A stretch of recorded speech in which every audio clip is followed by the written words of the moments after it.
그 일들은 늘 있었겠지만 이슈화된 것은 그렇게 얼마 되지 않은 것 같습니다. 이 갑질에 대한 이야기인데요. 참 이해할 수 없는 그런 장면들이 TV에서 비록 모자이크 처리는 됐지만 여과 없이 방영되는 것들이 꽤 있었어요.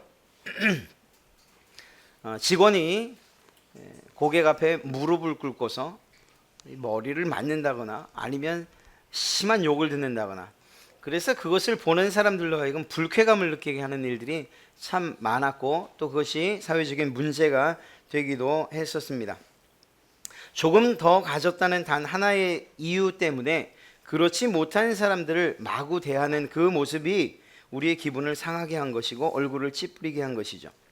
상대방의 기분이나 어떤 인격은 아랑곳하지 않은 채 그래서 자기 자신만을 생각하고 또 자기의 권리만을 챙기려 하기 때문입니다. 내가 내 돈 냈는데, 내가 내 값을 지불했는데 도대체 무슨 상관이야 라고 이야기하는 그 사람들, 아무리 생각해도 그들에겐 아량도 없고 배려도 없고 그런 모습들을 보게 됩니다. 이것이 개인에게만 있는 것이냐? 그건 아니죠.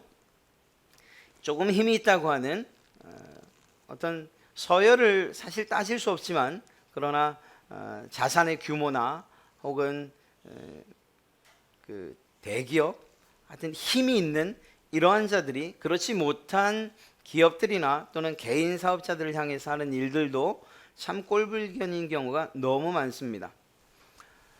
저희 교회에도 또 이렇게 저렇게 연결돼서 우유 사업을 하시는 분이 계셨죠. 그런데 너무 힘들어서 결국은 문을 닫을 수밖에 없었어요. 이유가 뭐냐면 그냥 밀어 넣는 거예요. 이만큼 할당량을 주는 거죠. 그러니 그것을 어떻게든 팔아야 되는데 그 우유라는 게 쉽게 팔려집니까?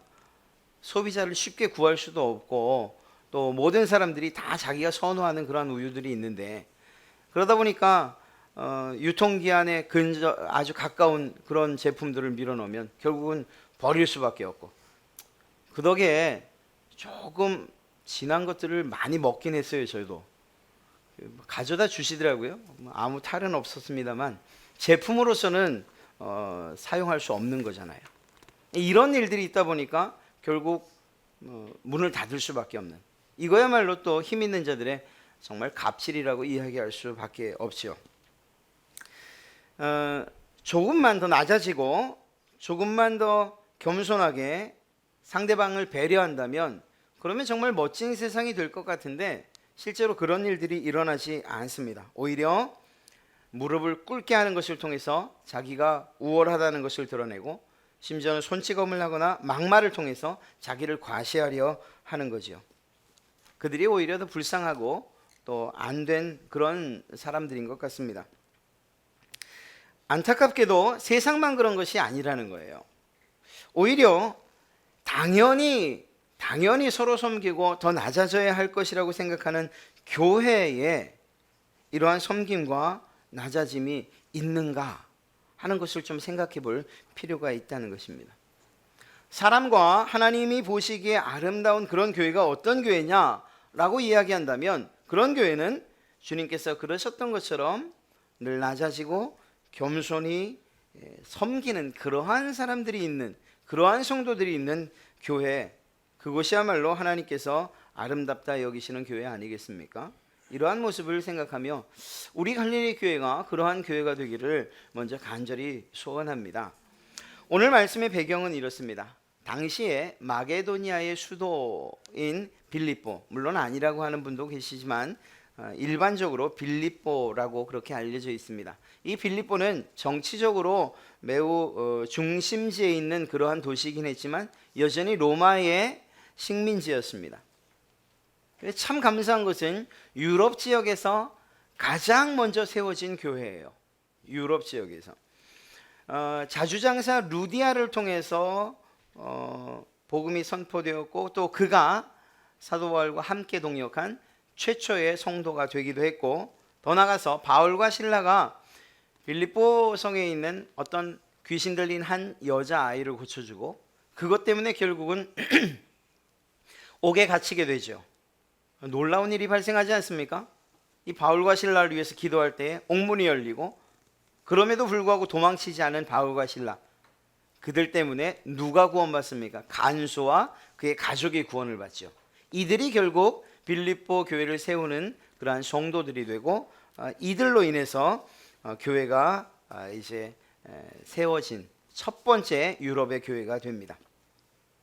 이 빌립보 교회는 그 이후에도 사도 바울과 그 관계를 계속적으로 갖고 있어요. 그러면서 단지 서로 소식만 왕래하는 것이 아니고 사도 바울을 실제적으로 도왔던 교회입니다. 그래서 한 두어 번 정도 그들이 물질로 헌금을 가지고서 사도 바울의 사역을 도왔던 것을 성경은 기록하고 있습니다. 특히 오늘 우리가 읽은 이 빌립보서, 이 빌립보를 쓰고 있는 사도 바울은 로마 감옥에 갇혀 있는 상황이거든요. 이 감옥에 갇혀 있는 이 사도 바울을 이 빌립보 교회가 다시 물질로 돕습니다.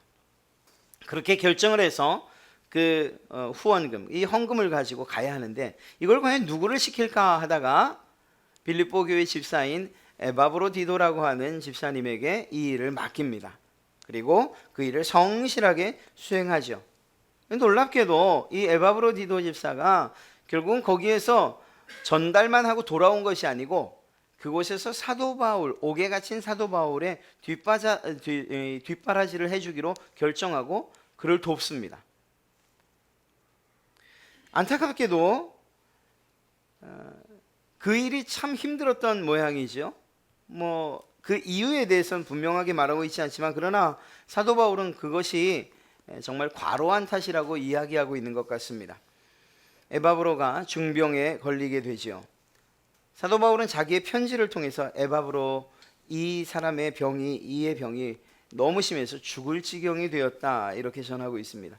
결국 바울과 빌립보 교회는 에바브로를 위해서 기도하고, 그리고 그 결과 하나님께서 그를 낫게 하셨습니다.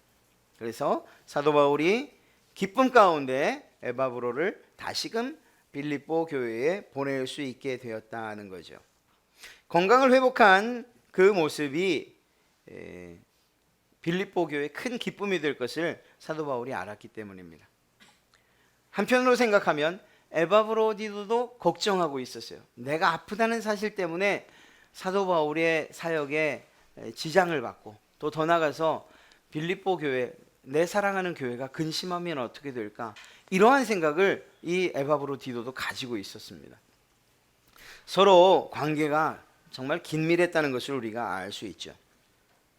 에바브로를 돌려보내겠다는 내용을 이 편지에 담고 있어요. 그런데 이때 특이한 점이 하나 있고 우리가 그것을 좀 생각해 보려고 하는 것입니다. 다른 것이 아니고 이 바울이 에바브로디도를 소개하면서 그 내용과 사용한 단어들을 좀 살펴보면서 우리가 또한 어떤 교회가 되어야 하는가, 어떤 성도가 되어야 하는가 하는 것을 좀 살펴보려고 합니다. 사도 바울이 사용한 그 단어와 그 내용이 사도 바울이 에바브로를 어떻게 생각하고 있는지, 어떻게 여기는지, 또 교회가 그 에바브로를 어떻게 대하기를 바라는지 하는 내용을 고스란히 담고 있기 때문이에요. 위대한 사역자인 바울이, 그리고 빌립보 교회가 하나님이 기뻐하시는 교회로 세워져 가는 데 필요한 것이 무엇인가 하는 것을 오늘 말씀을 통해서 우리는 보게 될 것입니다. 이미 말씀드린 것처럼 이 일에 필요한 한 사람, 바로 에바브로디도, 그의 헌신과 그 섬김은 결국 바울과 빌립보 교회 사이를 잇는 그 교제, 이 변함없는 교제를 이루는 데 아주 중요한 역할을 중간에서 하게 되는 것을 보게 됩니다.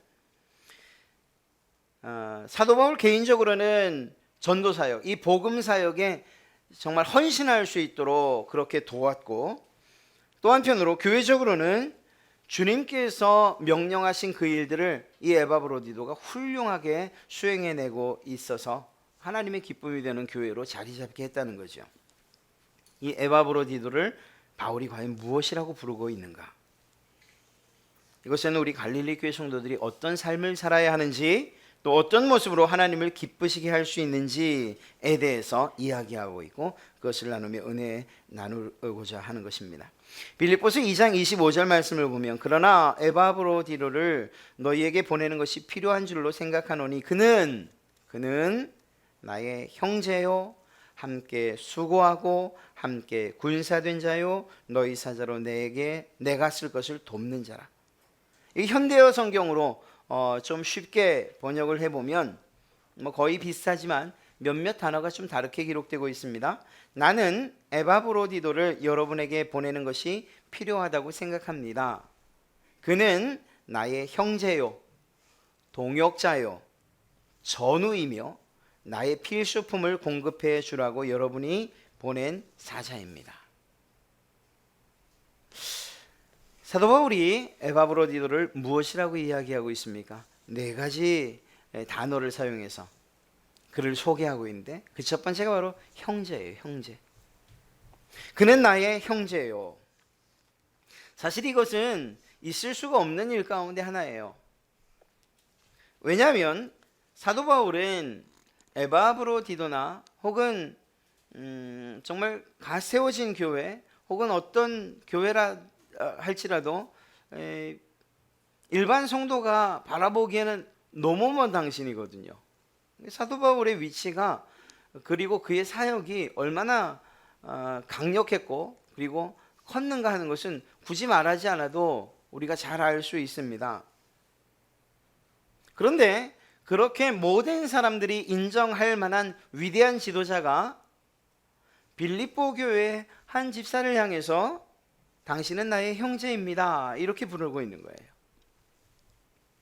이것은 교회가 어떤 곳이어야 하는가 하는 질문에 대한 그런 대답이기도 합니다. 교회 밖에서 우리는 여러 가지 삶을 살고 있고 누리고 있어요. 그런데 그것이 다 다르지요. 생활하는 것도 다르고 환경도 다르고 조건도 달라요. 뿐만 아니라 지위 고하가 있고 빈부 귀천이 있어요. 성별도 다르고요. 또 사실 우리 교회는 아니지만 하여간 교회를 생각할 때에 교회 밖은 인종도 다르고 문화도 달라요. 그런데 이러한 것들과 상관없이 교회 안에서 그리스도 안에서는 모두 형제인 곳, 그것이 바로 무엇이냐 어디냐 교회인 것입니다. 교회 안에서 밖의 기준들을 가지고 끌어들어와 당신과 나는 형제가 될 수 없는 조건입니다. 아니 감히 혹은 낮은 자가 지레 머리를 숙여 나는 당신을 쳐다볼 수도 없습니다 이렇게 말할 수 없다는 것입니다. 실제로 모든 성도는 그리스도 안에서 피로 맺어진 그러한 형제, 누구? 예수 그리스도의 피, 그 십자가의 보혈로 말미암아 형제 된 자들인 것입니다. 하나님을 한 아버지로 모시고 사는 그러한 형제라는 것이지요. 이 안에서 높고 낮음이 있을 수 없다라는 것입니다. 사실 요즘 들리는 그러한 형제들에 관한 뉴스가 온통 돈 때문에 다투고 소송 걸고 심지어는 죽이고 살리고 하는 일까지 좋지 않은 소식들이라 마음이 먹먹하기는 하지만 그래도 한 가지 피는 물보다 진하다 이런 이야기가 틀리지는 않은 것 같아요. 세상 사람들이 그렇게 얘기한다는 거예요. 그렇다면 우리의 피도 아니고 정말 예수 그리스도 그분의 피로서 하나 된 우리 교회, 이 교회 안의 형제라고 한다면 우리의 관계가 얼마나 긴밀해야 하는가를 우리는 잘 알 수 있는 것이죠. 사랑하는 성도 여러분, 우리 교회가 서로 사랑하는 그러한 형제 자매들처럼 사랑하고 그렇게 섬긴다면 정말 좋은 교회, 하나님께서 기뻐하시는 그러한 교회가 될 줄로 믿습니다. 예수 그리스도의 사랑으로 인해서 형제 자매돼서 서로 사랑하고 그리고 서로 이해하고 그렇게 섬기시기를 주님의 이름으로 축원합니다. 만약 이런 사랑을 상호간에 느끼지 못한다면, 그래서 나는 그저 나 한 사람의 신앙을 위해서 예배하러 올 뿐이야 라고 생각한다면, 그렇다면 하나님의 말씀을 통해서 그 예배 시간에 은혜를 누릴 수는 있을지 모르지만, 그러나 그 은혜의 시간, 말씀 시간, 예배 시간 외에 하나님이 주시는 더 풍성한 그 사랑과 교제를 통한 은혜는 우리가 받을 수 없다는 거예요. 그런 면에서 우리가 하나님으로 인하여서 형제되었다는 사실을 알 뿐만 아니라 그것이 실제적으로 우리의 삶 가운데 나타나야 되는 거죠. 그래서 누가 높고 낮고 혹은 세상에서 인정받고 그렇지 못하고 어리고 혹은 어른이고 이것과 상관없이 상호간에 서로가 형제 자매라는 사실들을 꼭 기억해야 됩니다. 이러한 사랑을 상호간에 느끼지 못한다면 그때 나타나는 현상이 뭘까요? 상호간에 평강과 기쁨이 사라지는 거예요. 교회에서 답답함만 느끼고 돌아가는 거예요. 하나님의 말씀은 우리를 위로하는데 그런데 그럼에도 불구하고 교회에서 답답함을 느끼고 돌아간다? 그렇다면 정말 그 안에서 형제됨으로 인한 유익을 전혀 못 누리는 거죠. 형제들을 통해서 때로는 위로를 받고 힘을 얻고 또 다른 형제를 위로하고 힘을 주는 일들이 우리 서로 상호간에 있어야 하기 때문인 것입니다. 여러분, 사람과 문제가 생기면 하나님과의 관계도 문제가 생길 수밖에 없다는 거예요. 눈에 보이는 우리 성도들 옆에 있는 그들을 형제와 자매로 그렇게 인정하고 이해하고 섬기는 일들이 필요하다는 것이죠. 에바브로디도에게 그러한 일들이 있었다는 거예요. 에바브로가 그렇게 형제로서 대했다는 사실을 사도 바울이 인정하고 있는 거죠. 그러니까 사도 바울도 그를 형제라고 부르고 있는 거예요. 사랑하는 성도 여러분, 에바브로디도가 죽음에 이르도록 아팠던 그 이유가 뭐죠? 그렇습니다. 사도 바울을 돕다가 그렇게 된 거예요. 이러한 헌신과 섬김을 받은 사도 바울이 그를 형제라고 부르는 것은 어쩌면 당연한 일이죠. 자기를 돕느라고, 자기를 보살피느라고 그가 그렇게 아파했으니 말입니다. 어린 막내를 보살피듯이 사랑으로 섬기고 그리고 수고하는 이러한 모습을 하나님이 기뻐하시는 겁니다. 옆에 계신 모든 성도들과 형제 자매 되심으로 말미암아 신앙생활에 기쁨이 충만하시기를 주님의 이름으로 축원합니다. 두 번째는 동역자입니다. 함께 수고하고 함께 수고하고. 교회에는 어떤 특별한 일 잘하는 사람이 필요하다라고 생각하신다면 그것처럼 잘못된 생각이 없어요. 물론 특별한 재주를 가진 사람들이 있어요. 그러나 그들에게 맡겨진 일들이 있는 반면 혹여 아무런 재주를 가지고 있지 않다 할지라도 그가 할 수 있는 일 또 해야 할 일들이 있다라는 것입니다. 사도 바울은 자기를 섬겼던 에바브로디도를 보내면서 빌립보 교인들에게 이렇게 이야기해요. 에바브로디도를 존귀히 여겨 주십시오. 아까도 말씀드렸던 것처럼 사실 그 신앙 혹은 믿음의 그 위치로 볼 때에 에바브로와 그리고 바울은 함께 있을 수 있는 그런 자리는 아니죠. 그럼에도 불구하고 사도 바울이 그것을 고집스럽게 내세우거나 아니면 주장하고 있지 않다는 거예요. 오히려 그를 향해서 존귀한 자로 여겨 주십시오. 그 말은 뭐예요? 나도 그를 존귀하게 여기고 있습니다 라고 말하는 거죠. 여러분, 지도자를 통해서 이런 인정을 받는 분들이 계시다면 참으로 행복한 사람일 것입니다. 이건 교회뿐만이 아니에요. 가정에서 인정받는 아버지, 인정받는 어머니, 정말 자랑스러운 아버지고 어머니예요. 자녀들이 부모를 무시한다? 이것처럼 가슴 아픈 일이 없는 거죠. 직장도 마찬가지고 이웃들도 마찬가지예요. 이러한 관계 가운데에서 누군가가 여러분을 인정합니까? 여러분 참 행복한 사람들이라는 것입니다. 그런데 이 일을 역으로 뒤집어서 생각해 보면 이런 질문을 던지게 되는 거예요. 어떤 질문인가 하면 과연 유능한 지도자란 어떤 지도자일까? 행복한 목사라면 과연 그는 어떤 목사가 행복한 목사일까? 하는 이런 질문을 역으로 던져보게 되는 거죠. 그것은 바로 함께 일하는 성도, 또 목사와 함께 지도자와 함께 마음과 뜻을 합해서 한 방향으로 나가는 것을 기뻐하고 그리고 그 길을 가기를 즐거워하는 그런 성도가 있는 그런 지도자, 그런 목사가 바로 행복한 목사 아니겠습니까? 사도 바울이 훌륭한 초대교회 리더가 될 수 있었던 이유를 한번 생각해 보세요. 단지 사도 바울의 유능함 때문만 아니라는 거예요. 그 사도 바울 자신에게만 있지 않았다는 거죠. 그에게는 다마스커스에서 만났던 이 눈을 띄워줬던 아나니아가 있었고요. 예루살렘 교회에서 인정받지 못하고 여전히 핍박자로 그렇게 생각하고 있는 예루살렘 교회에서 변호를 해줬던 바나바가 있었고요. 그와 함께 전도 여행을 떠났던 실라가 있었고요. 그의 아들과 같이 여겨졌던 디모데가 있었고, 오늘 말씀에 나오는 에바브로디도가 있었고, 그 외에도 사도 바울의 편지 끝에 나타나는 나와 동역했던 자들이라고 기록되어 있는 수많은 이름들이 있어요. 이런저런 모습으로 함께 일하는 이들이 없었다면 사도 바울은 그의 사역에 많은 어려움을 겪어야만 했을 것입니다. 에바브로도 사도 바울을 바울 되게 한 그러한 위대한 동력자 가운데 한 명이었던 거죠. 여러분, 우리 교회에도 동력자들이 참 많아요. 성가대, 교사, 안내위원, 주방봉사, 청소, 전도, 꽃꽂이. 만약에 이걸 저 혼자 다 하라고 한다면 해야죠. 뭐 힘들어도 해야죠. 그러나 그것이 어떻게 진정한 교회 공동체의 모습이겠냐는 거예요.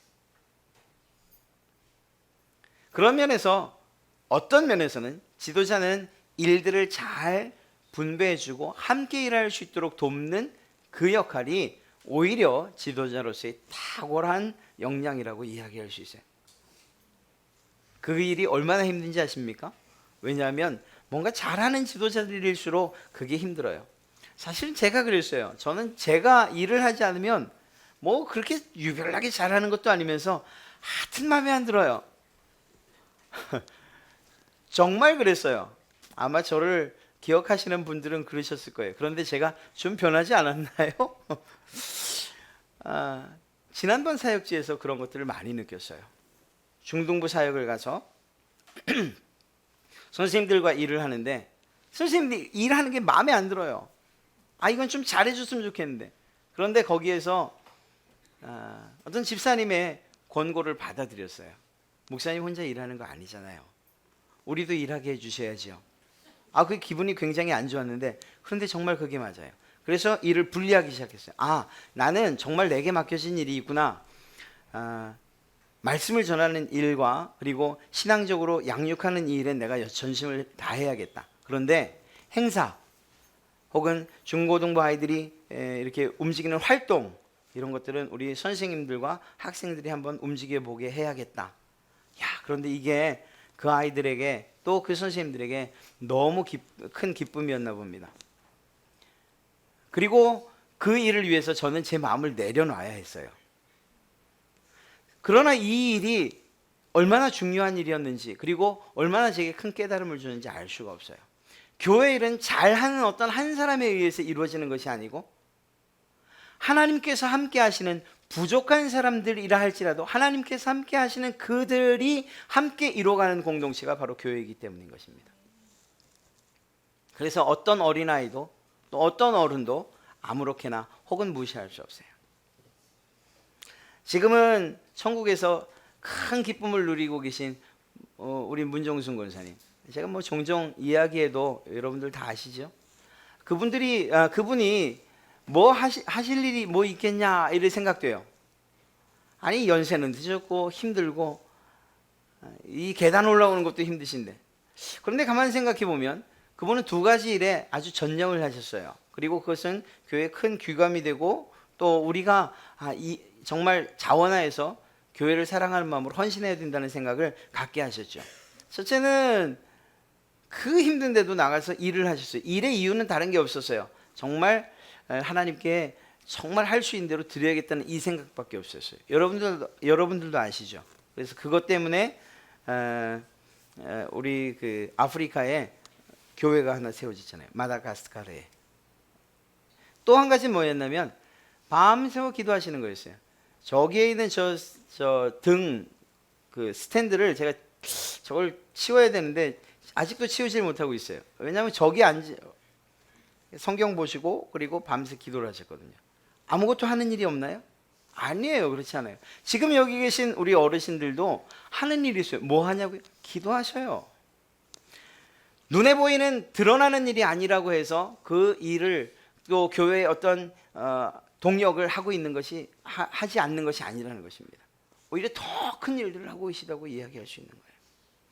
여러분의 자녀를 위해서, 여러분들도 혹시 기도하지 않을 때 여러분의 자녀를 위해 기도하고 있는 권사님들이 계시다고 저는 믿습니다. 그리고 그 기도가 여러분들의 삶을 평안하게 하는 것이라고, 우리 교회를 든든히 세워가는 것이라고.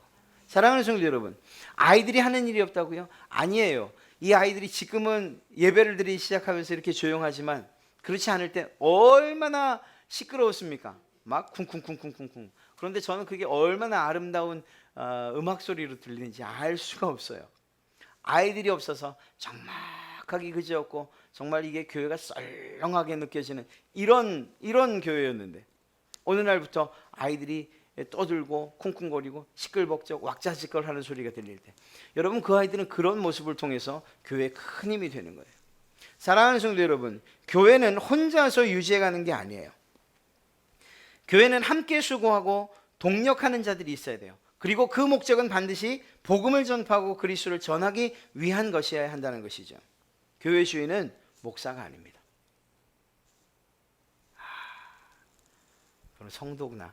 아니요, 성도도 아닙니다. 교회 주인은 예수님이세요. 그분이 우리 갈릴리 교회의 주인이세요. 그렇기 때문에 우리 동력의 목적, 여러분이나 제가 일하는 이 목적이 예수 그리스도를 섬기기 위한 것이 되어야만 하는 것입니다. 더 나아가서 그리스도의 몸된 교회를 섬기기 위해 함께 일하고 있다는 이 사실을 우리가 꼭 기억해야 하는 것이죠. 여러분, 에바브로디도가 좀 뺀질거리는 사람이었다, 수동적이고 피동적인 사람이었다면 그는 사도 바울의 곁에 남아있지도 않았을 거예요. 혹여 남아있다 손치더라도 그가 그렇게 병나도록 일할 그럴 사람은 아니었을 거예요, 만약 그가 뺀질거리는 사람이었다면. 그런데 사도 바울 곁에서 정말 자기 몸을 돌보지 않고 했던 그 에바브로디도, 그가 병이 날 수밖에 없었던 것, 누가 시켜서가 아니고 자원하는 마음으로, 그리고 정말 주일에 헌신하는 마음으로 그 일을 했다는 것을 알 수가 있는 거죠. 물질뿐만이 아니에요. 자원하여 드리는 물질을 하나님이 기뻐하신다? 그것만이 아니에요. 오히려 더 기뻐하시는 것은 자원하는 마음으로 예배하는 것, 자원하는 마음으로 정말 내게 맡겨진 이 교회 안에서 해야 될 일들을 저와 그리고 우리 모든 성도들이 동력하는 마음으로 하는 그것을 정말로 하나님이 기뻐하신다는 사실입니다. 이렇게 즐겁게 자원하는 마음으로 모든 성도가 에바브로디도처럼 주의 일에 동력한다면 우리 교회는 하나님께서 맡겨주신 크고 위대한 일을 해낼 줄로 믿습니다. 군사된 자라고 이야기하죠. 현대어와 세번역 성경에서는 군사라는 표현보다 좀 더 끈끈한, 가슴이 짠해지는 표현을 써요. 이게 뭔가 하면 전우라는 표현을 쓰고 있어요. 전쟁터에서 서로 생명을 지켜주고, 나가서는 정말 위급한 상황, 혹은 부하가 상사를 위해서, 혹은 상사가 부하를 위해서 몸을 던져 죽기를 각오하는, 때로는 죽기도 하는, 그것이 전우죠. 본문 30절 말씀을 보면 그가 그리스도의 일을 위하여 죽기에 이르러도 자기 목숨을 돌보지 아니한 것은 나를 섬기는 너희의 일에 부족함을 채우려 함이라. 죽기에 이르러도, 죽을 각오를 하고 옆에 있는 전우를 돌봐주는 사람, 바로 그것이 여러분 옆에 있는 사람, 또 바로 여러분이 되어야 할 줄로 믿습니다. 우리는 영적 전투를 싸우는 사람들이에요. 단지 실제적인 전쟁이 일어나지 않았다고 해서 아니 무슨 나는 여잔데 무슨 전우 이런 얘기를 할 건 아니에요. 물론 우리나라의 군인이라는 그러한 조직, 그것과 상관없다 할지라도 우리는 이미 영적인 전투를 싸우고 있는 그리스도의 군사들이죠. 여러분 옆이에요. 여러분 옆에 모두가 다 군사예요. 그런 면에서 우리는 전우예요. 1975년에 전우라는 그러한 드라마 아시나요? 그걸 75년도 걸 어떻게 알아요? 제가 7살 때, 아마 그때는 아닌 것 같아요. 83년도 거를 보고서 제가 기억하는지 그건 잘 모르겠어요. 그런데 아마 어르신들은 알 거예요. 맞아요. 75년도, 맞습니다. 그게 이제 다시 방송된 게 83년에 방송이 됐어요. 75년을 제가 기억하지 못해도 아마 전 83년 거를 기억하고 있을 거예요. 거기 보면 정말 훌륭한 지도자가 있고, 그리고 또 그 밑에 목숨을 걸고서 싸우기를 각오하고 정말 자기 몸을 초계처럼 내던지는 부하들이 있고, 그래서 전쟁에서 승리하는 모습들을 보게 되죠. 사랑하는 성도 여러분, 우리가 그런 자들이라는 거예요.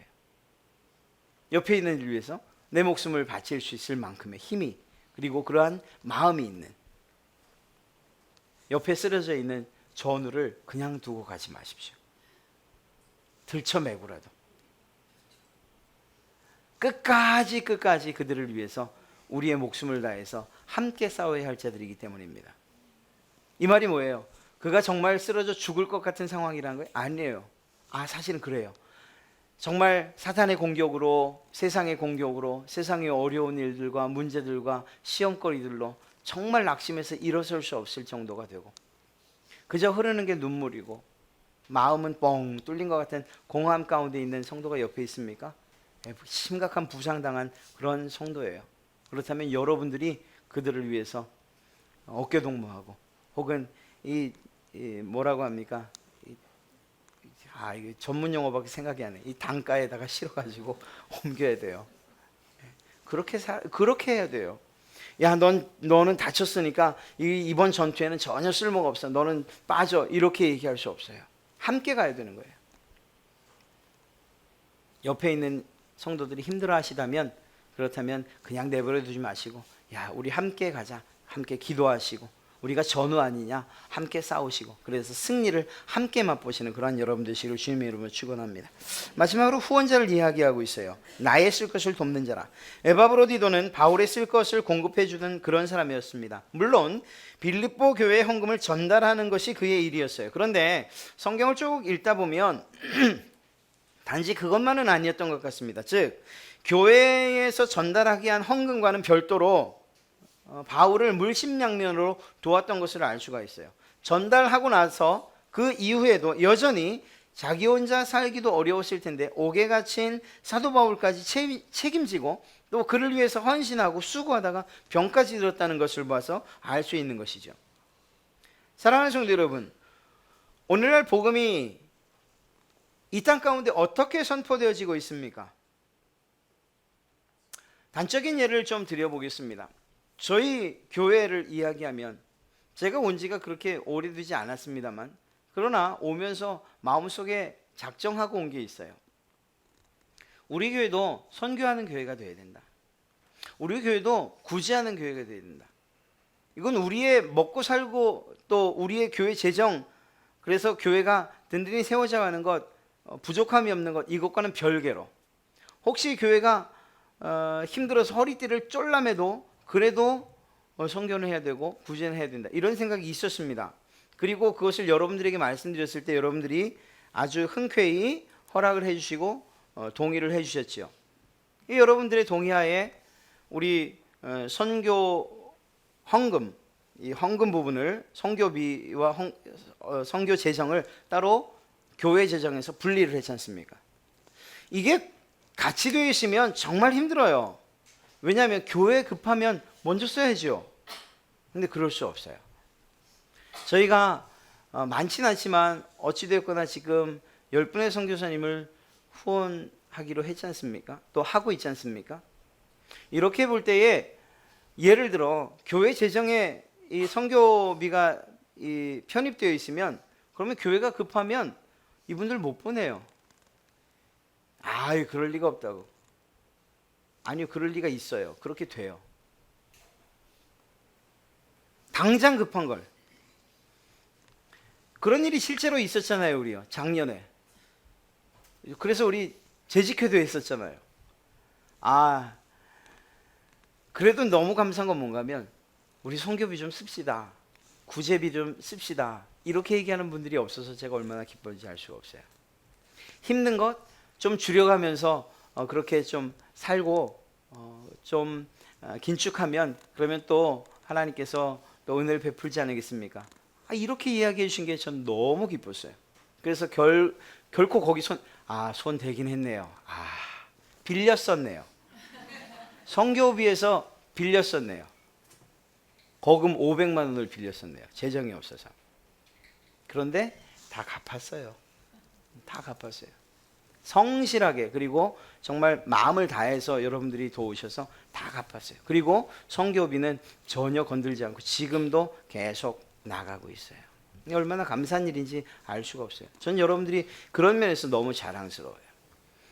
이러한 선교 혹은 구제 이것들이 말로만 이루어지는 것입니까?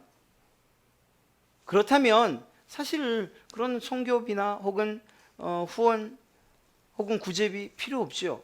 말로. 그러나 그것이 얼마나 공허한 메아리인지 아시잖아요. 특히 그리스도인이라고 하면서 말로만 누군가를 위로한다. 이건 정말 낯뜨거운 일인 것 여러분이 더 잘 아시잖아요. 사랑하는 성도 여러분, 교회가 해야 될 일이 있다고 한다면 저는 그렇게 생각을 합니다. 여러분들이 이렇게 정말 물질을 드리는 것, 그것에 대해서 입 다물고 있는 것이 아니고 오히려 여러분들이 목적에 맞게 여러분들이 하는 헌금이 목적에 맞게 잘 사용되도록 교회가 아끼고 또 때로는 잘 선택하고 분별하고 하는 이런 일들이 교회에서 해야 될 일이라고 생각해요.